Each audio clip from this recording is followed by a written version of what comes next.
Hey guys, welcome back to yet another interesting video from Quick Guide, and in this video I am going to show you how to download images from Midjourney. So without any further ado, let's dive right into this exciting video.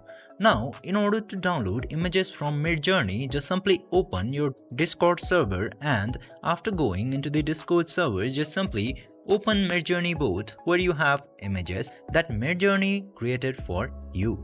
Just simply open the image which you want to download and then click to this three dots at the top right.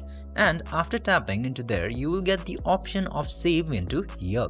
Just simply tap into that save button and it will start to download the image for you, and it will successfully be downloaded depending on your internet speed.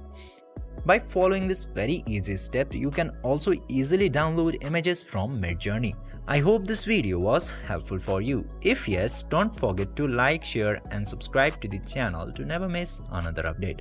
Thank you for watching the video.